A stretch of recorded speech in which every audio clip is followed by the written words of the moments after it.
comunes, ordinarias, entonces estarían suspendidas la actividad de las clases. Y si tenemos muchos alumnos que rinden y que sería una complicación dar clase, y vemos lo que hacemos, y si no, fijamos la próxima clase para el lunes.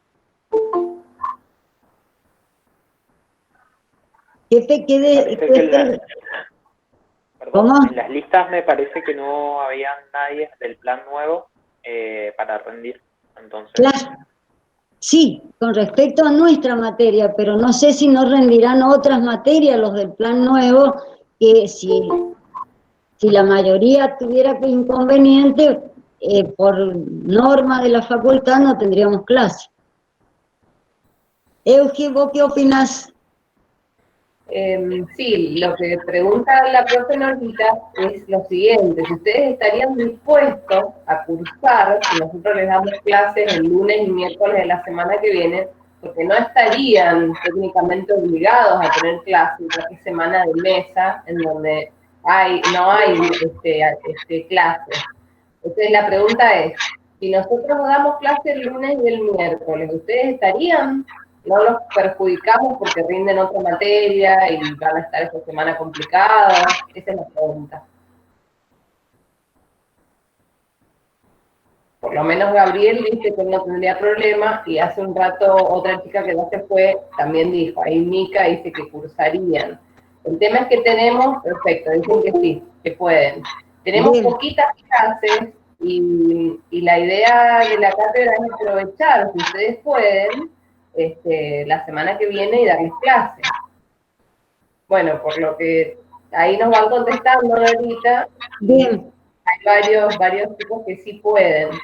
Así que bueno, sí daríamos clases el lunes y el miércoles. Si no tenemos exámenes, que no nos pasan ningún examen de listas con alumnos, les estaremos mandando el link para que entren a la clase y trataremos de aprovecharlo, porque después tenemos exámenes que sí vamos a tener el día 7 y el día 28 en este mes.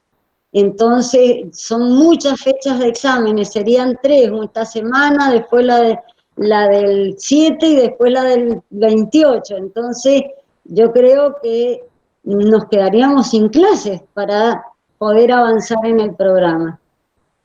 Claro, sería en el horario de tarde, chicos. Ahí preguntan en qué horario. Y sí, en el horario de tarde, en el mismo. Claro, en el horario normal de clase. En el aula virtual les vamos a dejar el lunes a la mañana colocado el link de la clase de la tarde, a los chicos que están estudiando para los finales, se los va a pasar Enrique, que está coordinando el grupo. Bien. ¿Sí? Muy Perfecto. bien, quedamos de esta manera. Gracias por la paciencia, por escucharnos de esta forma virtual, de aceptar nuestro apuro de quererles enseñar algo y de que no se nos pase el cuatrimestre sin actividad. Exactamente. Hasta luego. Y ahora vamos a seguir con la consulta, así que quienes quieren hacer consultas se quedan. Perfecto. Bueno, había un estudiante que les había pedido la palabra. ¿Está por ahí? Bien.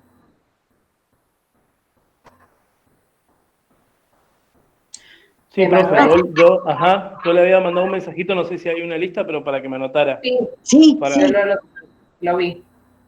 Ah, perfecto. Profesora, disculpe, en cuanto a la clase, no sé si ha apuntado bien, la excepción dilatoria usted dijo que se resolvía de forma previa y la perentoria en la sentencia, ¿o es al revés? Al revés. Bien, gracias. Si lo dije cambiado, me equivoqué. Bien, bien, muchas gracias. ¿Cómo es entonces, que ahora me confundí? Las dilatorias son previas porque se suspende el procedimiento y las perentorias se resuelven en la sentencia, con la sentencia. Siguen, se desarrollan. Otra vez en el grupo surgió la duda con respecto a las defensas.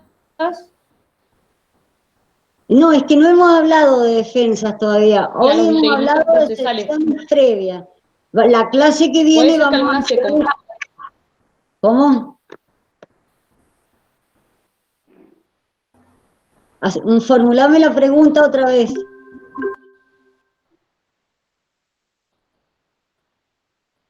Luciana. No dije nada. No, creí que me estabas... yo te decía de que hoy hemos visto excepciones previas. Es una de las Que hay, por posibilidades ejemplo, en competencia puede ser un impedimento procesal. Se trabó. Hoy no te volví a escuchar.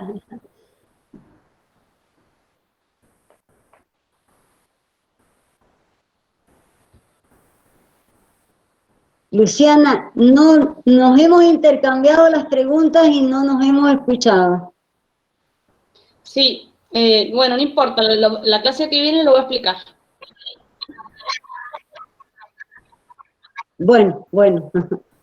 Gracias. Yo para iniciar la consulta, no sé si puedo preguntar. ¿Sí? Sí, pregunta. Bueno, buenas tardes. Primero. Tengo un par de... Buenas tardes, ¿cómo les va? Muy bien, acá estudiando un poco.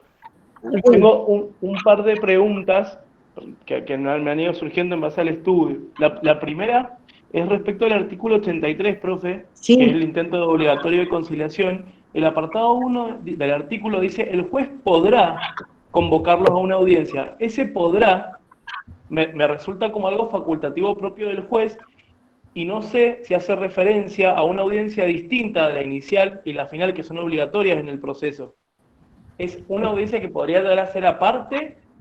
Sí. O en realidad se entiende que es esta dos. Me confunde por el carácter justamente esencial que tiene la inicial y la final en el proceso, y lo facultativo del término podrá. Claro. Esa es una. Exacto. Yo creo que tenemos que empezar a interpretar en qué parte del código está el artículo 83. El Ajá. artículo 83 está en la parte general. General, claro. Entonces es el que regula todos los actos procesales que podemos cumplir dentro del procedimiento. Por eso, esta audiencia es facultativa del juez. El juez puede llamar a una audiencia de conciliación en cualquier proceso y en cualquier momento. Perfecto. O sea, que si lo considera conveniente, va a llamar a una audiencia de conciliación. Esta facultad se puede ejercer a nivel cámara, se puede ejercer a nivel corte.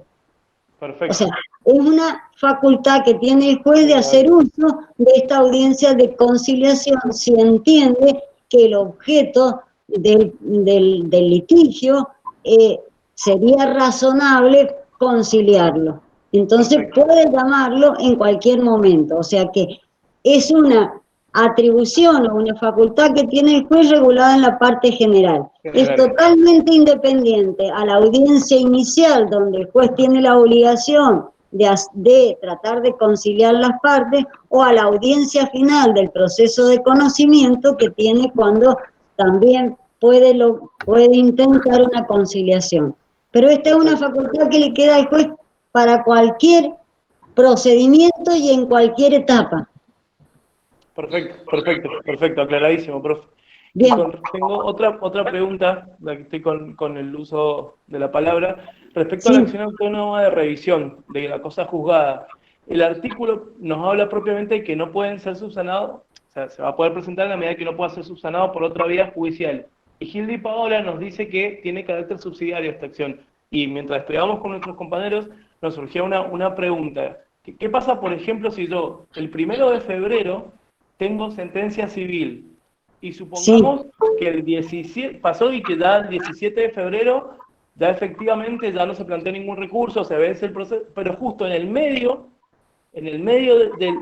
7 de febrero, por ejemplo, resulta que sale una sentencia penal condenatoria por falso testimonio de un testimonio que había sido un testigo que había sido fundamental en mi proceso civil.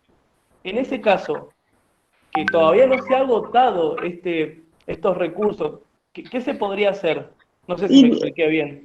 Ese procedimiento penal tendría que ser del desconocimiento total de todas las partes. O sea, normalmente cuando tenemos un procedimiento civil, sabemos o conocemos que paralelamente hay un proceso penal. Entonces, lo tengo que tener ofrecido como prueba, a excepción de que ese procedimiento se hubiese tramitado a lo mejor en otra jurisdicción y que las partes ni el juez tuvieron conocimiento, porque si hay una acción penal y hay una acción civil, acuérdense que tenemos la pendencia de una de otra. O sea que el juez civil no puede dictar sentencia hasta que no esté resuelta la cuestión penal. Entonces, no nos podría pasar así muy simple de que no tuviéramos conocimiento de que hubiera una causa penal. Penal, perfecto. O sea, Perfecto. es más, Ahorita, sí, sí, no, que quería agregar que, como bien decís vos, se escucha medio mal. bien mal se escucha, Rodrigo. La mayoría de las veces va a haber una cuestión de prejudicialidad. Ahora, si Exacto. se está refiriendo a una prueba específica, por ejemplo, puede que no sea una cuestión y que No te escuchamos, Rodrigo. básicamente ha hecho que haya que invocarlo como nuevo esa sentencia. Y si no sí. lo invoca, ¿me escuchan ahí? ¿Me escuchan mejor? ¿Sí me escuchan? ¿Me escuchan o no? No te escuchamos. Muy cortado. Muy cortado. Muy cortado, Rodrigo. A ver, me voy a acordar porque... A ver, escucha, che, que embole. A ver, espérenme. Voy a ir a otro lugar porque estoy en un lugar de la casa. Ahí se escucha mejor. Bueno, a ver, ¿ahí me escuchan mejor? ¿Ahí se me escucha mejor? Sí. ¿Sí? Sí, parece bueno, que lo sí. que digo que en algún caso particular puede ser una cuestión prejudicial, eso que está mencionando el alumno. En otros casos no, Exacto. porque puede que un juicio trate, por ejemplo, daños y perjuicios por un contrato, responsabilidad contractual y luego haga un juicio penal respecto a la falsedad de un documento y que eso no necesariamente lo haya interrumpido, que el expediente esté en la Cámara. En ese caso usted tendría que presentar ese hecho como hecho nuevo. O en otras ocasiones, si todavía no ha llegado a esa etapa, lo podría presentar como prueba en alzada también. Esa circunstancia, que hay una prueba que ha sido base de la sentencia de primera instancia que ha sido declarada falsa en un proceso penal. Esa sería otra opción también. Sobre todo la más común es la que dice la Es más, tiene un término para deducir la nulidad de cosas juzgadas, que es a partir de que se conoce, o sea, si hubiera situaciones que se van conociendo en el tiempo, pero ahí en la inmediata tramitación o en la paralela tramitación de una cuestión penal con una cuestión civil, seguramente que van a estar relacionadas y que no va a poder haber una diferencia de 2 o 3 meses en una sentencia penal o en una sentencia civil. Es más, la sentencia civil tiene que llegar a tener definitividad, y esto lo va a obtener con la sentencia definitiva de Cámara, o sea que cuando sea revisada, o sea confirmada, o sea modificada. O sea que es muy posible que una sentencia de primera instancia siga todo su procedimiento hasta que se llegue a la sentencia definitiva. Entonces, esta cuestión que nos planteas, o este ejemplo que nos planteas, es muy difícil que se produzca.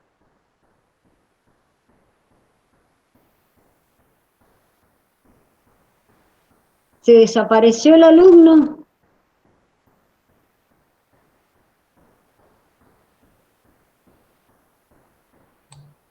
Sí, profesora, ahí estaba escribiendo por el grupito de WhatsApp que se le cerró el Meet y pedía que lo vuelvan a aceptar.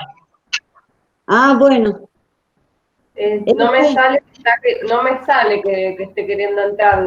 Apenas me salen, los acepto, pero ahí me figura una chica, no sé si es problema de mí, porque estoy permanente haciendo ingresar. Enrique, también te han dicho algunos chicos que no pueden entrar, pero estoy ahí me estaba pidiendo el link porque no lo encontraba. Seguro te va a aparecer. Ah, bueno. Perdón, gracias. No, está bien. Bueno, Javier, ¿sigue pendiente tu pregunta? Sí. Bien. ¿Qué tal, profesora? ¿Cómo le va? Buenas tardes. Bien, buenas tardes.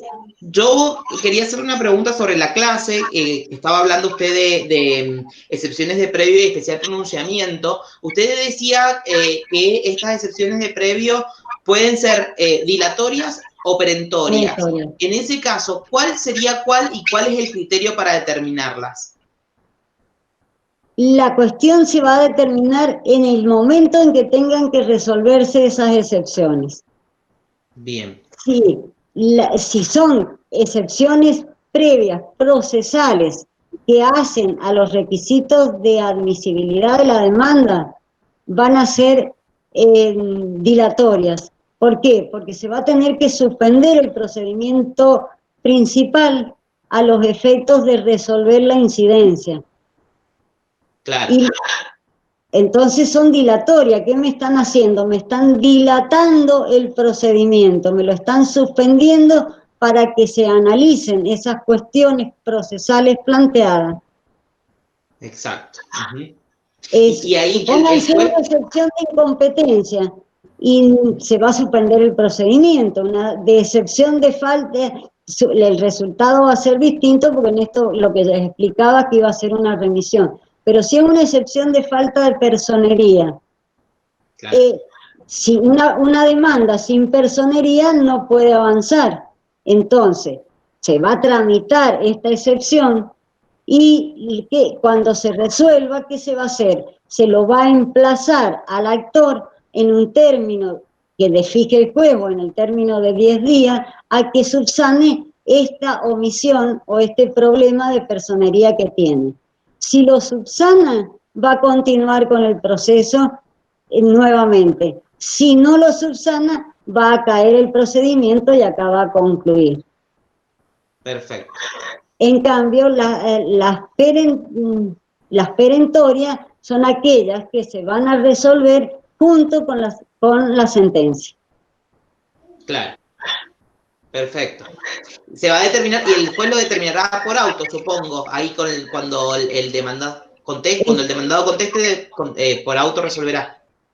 Claro, o sea que tiene un trámite fijado en el artículo de las excepciones previas. O sea, ¿quién va a deducir la excepción previa? El demandado. Demandado. De la cual se le va a dar traslado de estas excepciones por 10 días al actor. Y el actor va a poder contestar y van a poder ofrecer la prueba. Si hubieran ofrecido prueba, el juez va a admitir la prueba que corresponda, va a ordenar su producción en un término de 10 días, dice el código, se le dará intervención al Ministerio Fiscal y va a resolver por auto. Y este auto es apelable con efecto suspensivo.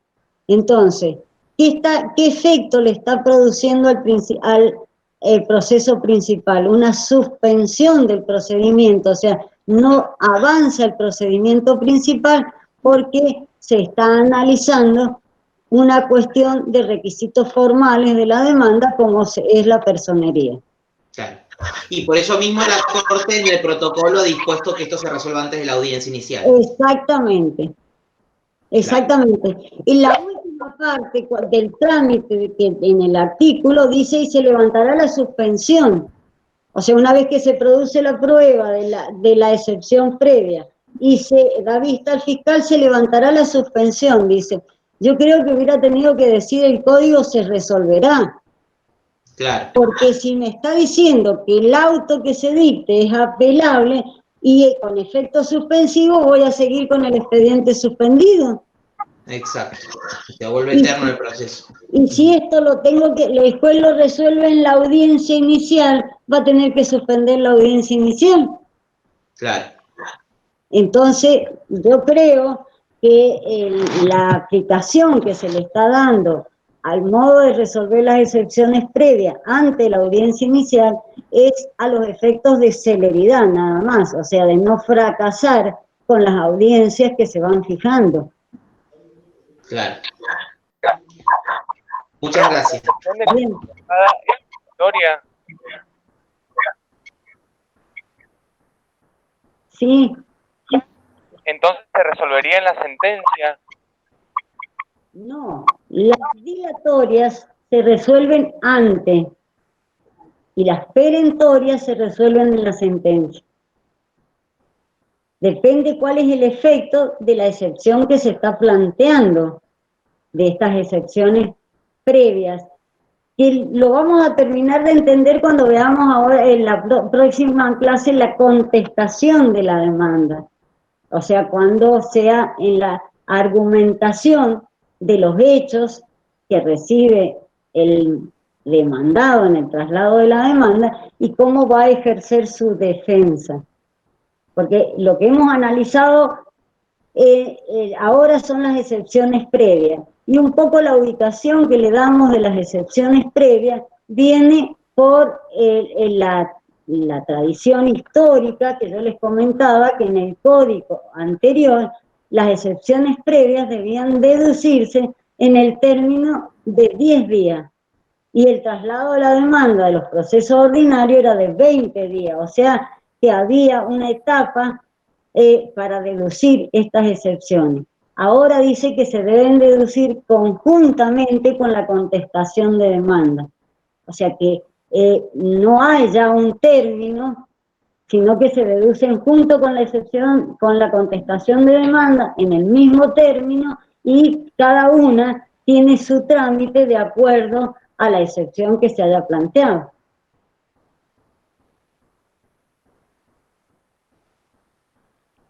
Gracias. Bien. Francisco, ¿quedó claro eso?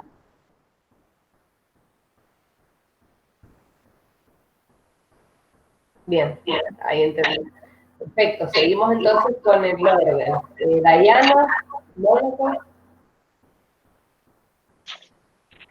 Sí, profesora, estoy. Sí. Pregunta. Tenía una duda con el proceso monitorio de salud.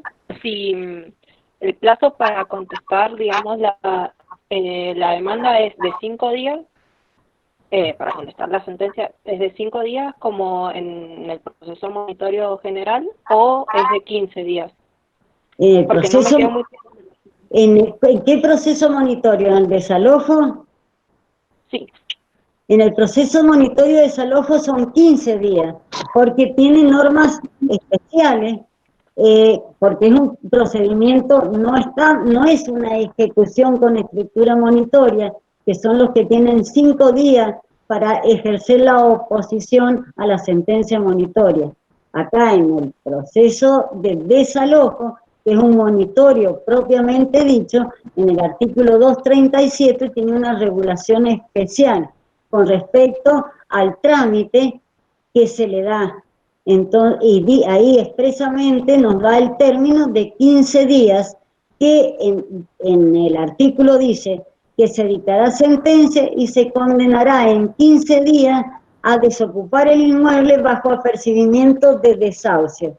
Y se le da traslado de la demanda también por 15 días. Ah, profesora, que no me queda claro con otras cosas que decía también el artículo, que ahora no lo encuentro. Y tenía otra duda con... El 237 es el artículo del, si no mal no me recuerdo, el del desalojo. Sí, está bien, Lorita. Bien. Y tenía otra duda con el tema de, supongamos, después dice el problema con la ubicación del inmueble, si no tuviera la chapa indicatoria del inmueble, el oficial notificador va a preguntarle a los vecinos para tratar de individualizar el inmueble. Exacto. Si lo encontrare, o sea, si lo hallara el inmueble, pero no estuviera el demandado, tiene que devolver la cédula. Exacto, la tiene que informar y devolverla al tribunal. ¿Cómo? Aunque hubieran otras personas que ocuparan el inmueble y dijeran que efectivamente vive ahí el demandado. Y sí, o que dicen que no vive. Lo que ocurre es que la notificación del proceso de desalojo es muy particular. Ustedes si lo leen atentamente se van a dar cuenta que la persona que debe hacer la notificación es el receptor. Y es la única notificación en todo el código que se puede hacer uso de la fuerza pública para cumplir la notificación. ¿Por qué? Porque a veces ubicar a los locatarios o a los inquilinos en su domicilio se hace muy difícil porque le crean todas las imposibilidades a los efectos de que les llegue el traslado de la demanda y notificación de un desalojo. Entonces el artículo prevé todas las situaciones que se pueden plantear en esta notificación. Entonces, si bien el receptor interviniente tiene que cumplir con los requisitos del artículo 70, además tiene que ubicar el inmueble, tiene que identificar a todas las personas que estén presentes en ese momento. Lo primero que va a hacer es ubicar el inmueble. Para ubicar el inmueble a veces llega al domicilio y no hay ninguna señal, no hay la chapa identificatoria, no, es imposible. Entonces, ¿qué tiene que hacer el receptor? Tiene que ir a los vecinos y preguntar dónde vive el demandado, que sería el locatario. Si los vecinos le indican que vive en ese lugar, nada más que no está identificado, no tiene el número, no tiene la identificación de casa, ni de barrio, nada, el receptor va a tener que ir y preguntar en ese domicilio si esa persona vive allí. ¿Qué ocurre? Que si le dicen que no vive, en ese caso va a tener que devolver la notificación porque no lo encontró. Pero si le dicen que vive en ese domicilio y le aceptan recibir la notificación, la va a poder dejar en ese domicilio. Además, este sería el acto de notificación del traslado de la demanda. Pero además, el receptor interviniente tiene que ser un acta de constatación, donde constata, o sea, que ha notificado quiénes son las personas que viven, si hay otras personas en ese momento, las tiene que identificar, así fueran visitas, y le tienen que hacer saber a todas estas personas de que la sentencia tiene alcances para todos los que estén en ese inmueble en ese momento, porque también puede surgir de la constatación que hace el receptor de que haya inquilinos, que haya terceros ocupantes o que haya subinquilinos, y todo esto lo tiene que informar en ese acta que tiene que confeccionar el receptor. Entonces hay dos actos procesales que se cumplen. Primero es la notificación en el domicilio que está indicado y que tiene que encontrar a la persona o tiene que haber una persona que lo reciba. Y después tiene que hacer todas estas otras identificaciones para colocar en el acta. Si se le negara el ingreso para ver quiénes están, quiénes viven, constatar el inmueble, por eso es que es una notificación que va con la autorización o la habilitación de hacer uso de la fuerza pública. Entonces, la única notificación que es distinta a todas las demás notificaciones de los demás procedimientos que están regulados en el código. Muchas gracias. Bien. Es que es muy complicado. Es muy complicado, o sea que la notificación tiene características muy particulares. ¿Por qué? Porque hay que saber quién ocupa el inmueble, porque la sentencia de desalojo los va a alcanzar a todos.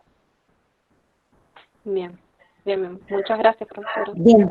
Imagínense que es una situación compleja, no sé si por ahí han ido caminando por la calle o en auto, lo que sea, alguno que ha visto un desalojo, o sea, el desahucio así en el momento en el que se hace, es un momento bastante feo por el que pasan todas estas personas que pueden estar ahí en el inmueble. Entonces, generalmente si llega alguien a notificar, a veces pueden tener cierta actitud que de querer pelear, de enojarse. Entonces, por eso es que esa notificación tiene este carácter especial que dicen ahorita, de que se habilita inclusive el uso de la fuerza pública, porque tiene que hacer todo esto, este oficial notificador, notificar y además constatar todo en un acta, que eso después el juez lo va a leer. Claro. A tener en cuenta quiénes son los que están en ese domicilio. Porque pueden haber menores, ancianos, etcétera, cuestiones que son importantes al respecto de tomar ciertos recaudos. Bien, María Belén Ledesma. Sí. Hola, profe, buenas tardes. Buenas tardes, ¿cómo te va? Bien, bien. Profe, yo tengo dos preguntas. Una con Bien. respecto a la recusación de los jueces. Sí. ¿Cuándo es la oportunidad para deducir la recusación con causa? Le pregunto por qué. Porque la duda me surgió a partir del artículo 15, que me resultó un poco contradictorio entre el inciso 1 y el inciso, que el inciso 1 me dice que es desde que se originó la causa o desde que ésta se produjo. Y el inciso 2 me dice que cuando la causal fuera sobreviniente, solo se podrá hacer valer dentro del 5º día de haber llegado al conocimiento del recusante. ¿Cuándo se daría un caso y cuándo se daría el otro? Porque no sé bien cómo podría ser ahí la diferencia. La recusación con causa, en definitiva, la puede interponer en cualquier momento. La recusación sin causa es en el momento de interponer la demanda o en el momento de contestar la demanda. Pero la recusación con causa tiene que haber un motivo que la originó. O sea, claro, que ¿y cuál sería la diferencia? Que después haya tenido una conducta que lo haya afectado a las partes, o que se hayan enterado de que el juez conoce a alguien o tiene una situación particular con respecto a las partes. Entonces, ya es una causa, tengo que demostrar y recusarlo al juez y decirle, mire, usted no puede más entender. Entonces, desde que se conoce esa causal de recusación, tengo 5 días para interponerla, o en el momento en que se produce. Ah, bien, ¿y cuándo me podría dar un ejemplo de en cuándo encuadraría en el primer inciso y cuándo encuadraría en el segundo, cuándo es sobreviniente y cuándo... Léeme el primer inciso. Bien. Se me salió. El primer inciso dice: la recusación por las causales de impedimento o sospecha previstas en el artículo 14 de este código deberá ser deducida por cualquiera de las partes antes de consentir cualquier trámite del procedimiento, a contar desde la intervención de quien originó la causa o desde que ésta se produjo. Claro, o sea que cuando se dan esas causales, las causales enumeradas en el artículo 14, cuando ese juez va a comenzar a intervenir, suponete que esté interviniendo un juez y el proceso ya esté en la etapa de audiencia inicial. Y en la audiencia inicial aparece o un juez subrogante o un nuevo juez que han designado, o estaba interviniendo un juez subrogante y designan un nuevo juez, y esa persona tiene alguna de las causales de impedimento. Entonces, como ya no la puedo deducir sin causa, sino que la voy a tener que deducir con causa, cuando apareció la causa.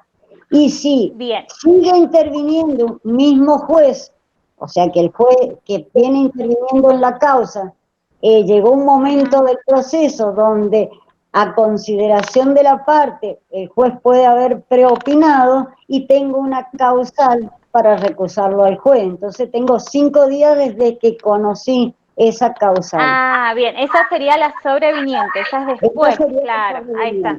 Exacto. Sí, me había complicado porque no sabía bien cuándo se podría dar un caso y cuándo el otro. Bien, y mi otra pregunta, profe, es con respecto al principio de publicidad. Sí. ¿Los expedientes también son públicos ahora o solamente las audiencias? ¿Por qué me surge la duda? Porque el artículo 2, en el inciso K, respecto del principio de publicidad, dice que todo el proceso va a ser público, pero y que obviamente el juez lo va a poder limitar, pero el tribunal lo va a poder limitar, pero ¿los expedientes también serían públicos ahora o solamente las audiencias? Los expedientes son públicos para las partes en todo momento.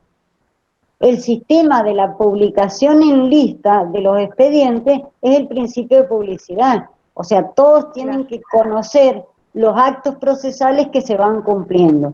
Pero esta publicidad del expediente es para las partes, no es que lo publiquemos. Eso es lo que quería saber, porque...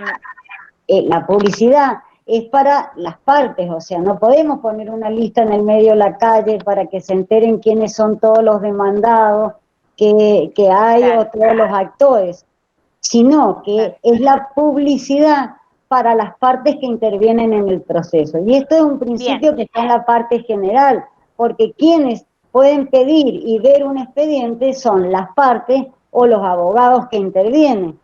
O cualquier abogado puede pedir un expediente. ¿Por qué? Porque son públicos, porque aparecen en listas. Y las audiencias ahora dice son públicas. ¿Por qué? Porque si quiere entrar cualquier persona a escuchar una audiencia inicial o a una audiencia final, es así, pueden entrar a escucharla y son públicas para las partes o para los interesados. Claro, pero las audiencias serían para el público en general, digamos, en cambio los expedientes solamente limitados a las... Bien. Siempre que el caso lo permita, porque si se van a ventilar en una audiencia cuestiones personalísimas, y más vale que va a ser pública para las partes, no para los terceros. Bien. Yo quería agregar algo. Muchísimas gracias. Bien. Sí. No sé si se me escucha. Sí, quería agregar que ahora con este nuevo sistema informático, los escritos presentados en forma digital, también los escritos se están presentando de forma tal que cualquier persona que vea la lista puede ver el escrito. Y la lista es pública también, o sea, cualquier persona hoy por hoy podría reconstruir casi todos los expedientes, salvo los expedientes, por ejemplo, de familia, que eso tramitan predominantemente en forma no visualizable, o las medidas precautorias, que pasa lo mismo. Pasa que también el hecho de no prestar los expedientes a las personas que no son las partes, no solamente está vinculado con que no pueden saber qué pasa en la causa, sino que prestar un expediente te frena el proceso y a su vez es un riesgo, porque es un documento público. Entonces, el préstamo de expedientes es a las partes y a los letrados, pero la publicidad del expediente en general, y eso se puede ver claramente en las listas, casi cualquier persona puede ver las sentencias de un expediente en el cual no es parte también. Bien. En un expediente civil. Sí, en realidad yo sabía que no se le prestaba a cualquiera, pero mi duda era si cualquier persona, incluso no siendo abogado, no siendo para revisar el expediente. No. El expediente en papel no se puede, pero virtualmente sí se podría ahora. Virtualmente sí. Pues si sabe entrar a las listas y buscarlo en la lista y observarlos en las listas. O sea, que el sistema, si bien es público para todos, también está toda la cuestión de manejar los temas informáticos. Y ahora, si va un tercero o cualquier persona a pedir un expediente que no es parte, no se lo van a prestar. Ahora sí. Un abogado pide un expediente para verlo en el mostrador de un juzgado, sí se lo van a prestar porque son personas habilitadas para examinar los expedientes. Bien, perfecto. Muchas gracias, profe. Bien, no tenés por qué. ¿Queda alguna pregunta? Ailén. Hola, profe, ¿cómo le va? Bien. Bien, todo bien. Mi consulta era sobre la oposición en el proceso monitorio. No terminé de entender cómo se da la admisión de la prueba. Si hay una audiencia o de los escritos, el juez admite la prueba y después se da esa audiencia de sustantación y producción. Y la segunda pregunta que tenía es sobre el artículo 251 sobre ampliación de la ejecución. Ese directamente... no entendí por qué se daría la ampliación de la ejecución si se hace correctamente la sentencia con las estimaciones o las sumas estimadas pertinentes. ¿En qué supuesto se daría? Bien, vamos a comenzar por la primera. En el proceso de monitorio es sabido que lo que se notifica al demandado es la sentencia. O sea que si no hay oposición, quedaría firme esa sentencia. Pero si el demandado hace una oposición, que en definitiva es una defensa, y acá también puede usar las excepciones, o sea que no hay defensa, sino que todo lo que va a oponer como defensa son excepciones. En esas excepciones, si ofrece prueba y se le da traslado al actor y el actor también ofrece prueba, el juez, concluida esta etapa, ¿no es cierto?, que sería de traba de la litis, de la oposición, el juez va a admitir la prueba y va a admitir o va a rechazar con los límites que tiene este proceso de conocimiento, que es muy abreviado, porque solo van a poder ser opuestas las excepciones que están taxativamente enumeradas, y también hay una limitación a las pruebas que se pueden ofrecer. El juez va a analizar la prueba y va a dictar un auto de admisión de prueba y va a ordenar la sustanciación. Supónganse que hubiera un desconocimiento del documento y que el único modo de determinarlo es una pericia caligráfica. Y bueno, el juez va a aceptar la pericia, va a sortear el perito y lo va a citar a que comparezca, acepte el cargo y produzca la pericia.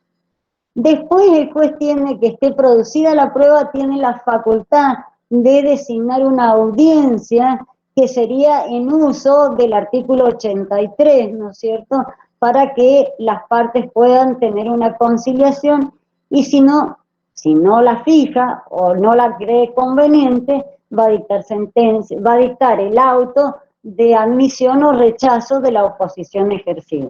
O sea que esa audiencia es posterior, no es la audiencia inicial para admitir la prueba de la oposición al proceso monitorio, a la sentencia monitoria. ¿Te queda claro? Sí, profe, entonces tendríamos una sola audiencia, que es la de sustentación y producción de la prueba, si la hubiere. Si la hubiere, exactamente. Okay. O si la hubiere o el juez la considere necesario. Acuérdense que son procesos de un conocimiento muy abreviado. Buenísimo. Y con respecto a la segunda pregunta, que es a la ampliación o sea que acá lo que se pediría sería una ampliación de la sentencia monitoria. ¿Y cuáles son los casos, no es cierto?, en que podría ocurrir?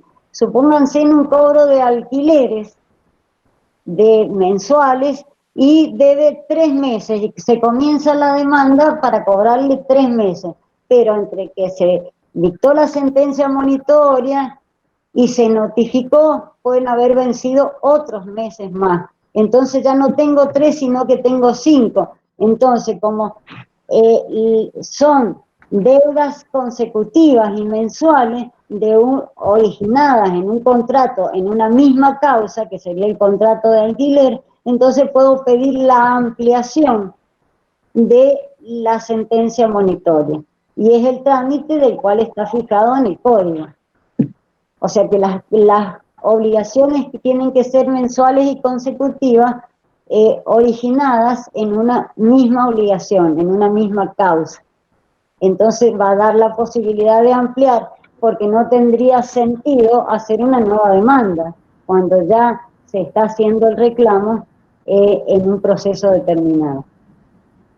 Profe, esto sería siempre y cuando, o sea, ¿cómo se presentaría en el caso de que yo no estoy conforme con la estipulación que me hicieron en la sentencia monitoria? ¿Podría ser? No, es que vencieron, suponete, se inicia una demanda porque se deben 3 cuotas consecutivas de una misma obligación.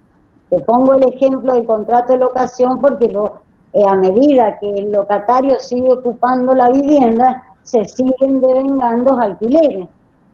Entonces, si se dedujo la demanda por 3 meses de deuda de canon locativo y sigue ocupando la vivienda, se siguen devengando. O sea que todos los meses se podría ir ampliando, hacer una ampliación de la ejecución a los efectos que estén todos contenidos en el mismo procedimiento, porque no tendría sentido ir a otro proceso. Entonces lo que hay es una ampliación de la sentencia. La primera sentencia va a decir que está condenado a pagar 30.000 pesos porque era 10.000. La segunda va a ampliar por 10. Al mes siguiente puede ampliar por otros 10. Y entonces hasta que se logre la desocupación del inmueble o que se agoten las cuotas consecutivas que se están pagando, y van a quedar todas contenidas en el mismo procedimiento. Excelente. Gracias, profe. Bien. Bien. Seguimos. Elena, ¿estás por ahí? Sí, ¿qué tal? Buenas noches. Buenas noches. Tenía una pregunta con respecto al artículo sobre el contenido de la audiencia inicial. Hay una cosa que no me termina de quedar clara. En el inciso E dice que el tribunal se pronunciará sobre la admisibilidad de las pruebas. Hasta ahí, a ver, va a ver qué prueba admite y qué prueba rechaza. Pero después dice, ordenando las medidas necesarias para su producción. ¿Eso Bien. qué sería concretamente? ¿Qué ordena? Bien, en la audiencia inicial, o sea que el juez primero va a intentar la conciliación, después va a analizar con las partes presentes los hechos admitidos, los hechos controvertidos, los hechos admitidos, los hechos silenciados, y va a decir, mire, esta prueba hace falta, es prueba documental, la vamos a admitir. Esto es un testigo, sí, lo vamos a admitir, es necesario. Una pericia mecánica la vamos a aceptar, una pericia caligráfica es necesaria, o sea, llegamos al acuerdo con las partes de que esas pruebas serían las que se van a producir en el expediente. Entonces, ¿qué se admite? La prueba documental, la prueba testimonial, la prueba pericial. Y o sea, se admiten, ¿y qué se ordena? La sustanciación de la misma, porque la prueba documental va a haber que analizar si la ofreció en su totalidad el demandado con la demanda, o si estaba en poder de terceros, si está en poder de una repartición. Entonces voy a tener que ordenar que se oficie a esas personas para que acompañen la prueba documental que ofreció el actor o el demandado. O se aceptó la prueba pericial, que sería la admisión de la prueba, pero también se sortea el perito y se lo sortea y se lo designa a los efectos de notificarlo que venga a aceptar el cargo y produzca la pericia. Si fuera una prueba informativa, se va a admitir el informe que se ha solicitado y se va a ordenar que se oficie para que se traiga el informe que se ha ofrecido como prueba. O sea, que admitir la prueba significa decir, esta prueba reúne los requisitos de ser una prueba conducente, de ser una prueba necesaria y de no ser una prueba prohibida por la ley. Eso es admisión de la prueba, de cuáles son los medios de pruebas que se admiten en el proceso. Pero a su vez, esos medios de pruebas necesitan desarrollar una actividad de actos procesales para que sea incorporada al proceso. Porque si no se designa el perito acepta el cargo y presenta la pericia, entonces todo ese procedimiento que hay para que el perito presente la pericia y se incorpore al proceso para hacer prueba adquirida, es lo que el código dice que ordenará la sustanciación de las pruebas admitidas. ¿Te queda claro? Sí, ahora sí. Buenísimo, gracias. Bien. Genial. Emanuel, y ya cerramos con Emanuel. Bien.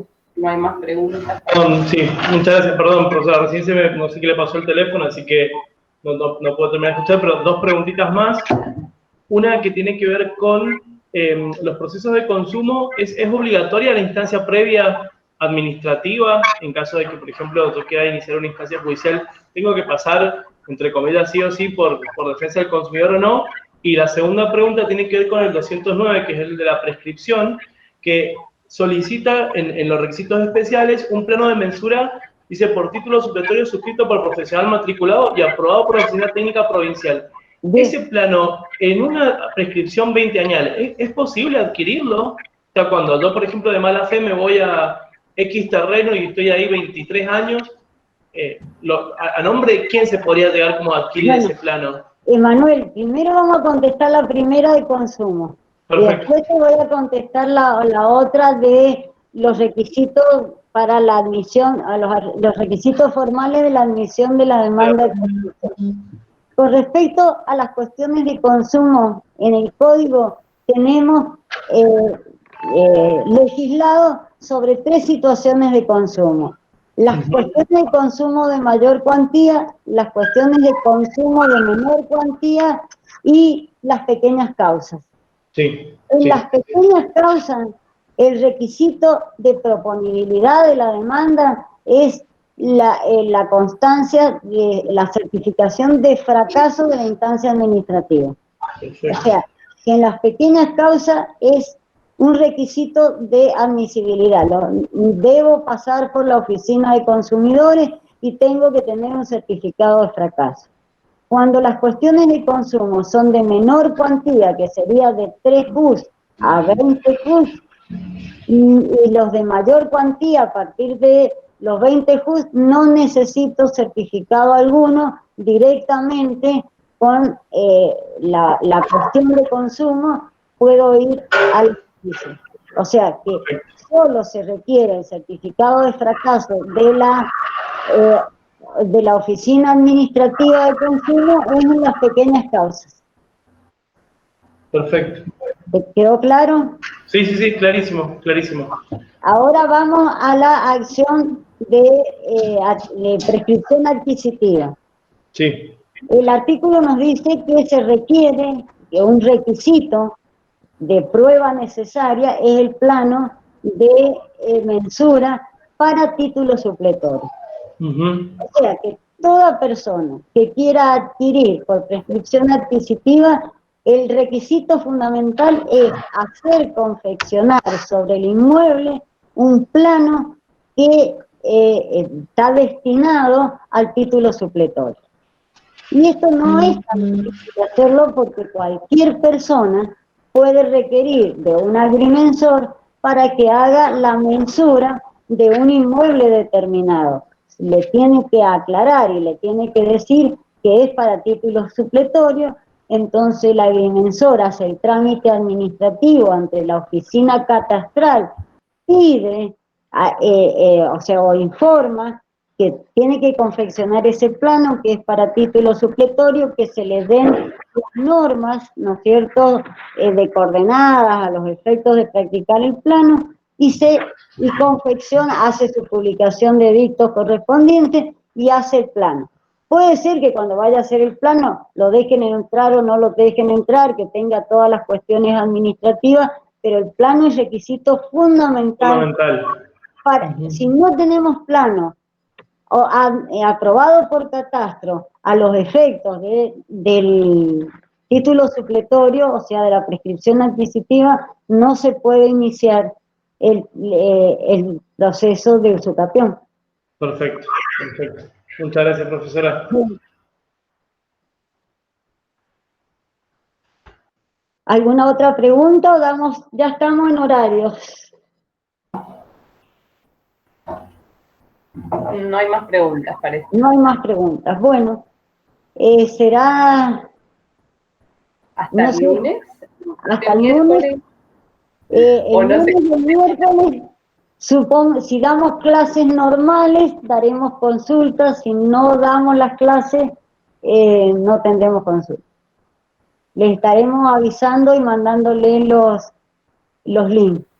¿Es así, Eugenia? Sí, Norita. Perfecto. Bien. Bueno, muchas gracias a todos. Gracias a todos. Hasta luego por toda la paciencia que nos tienen en esta virtualidad. Chao, muchas gracias. Hasta luego.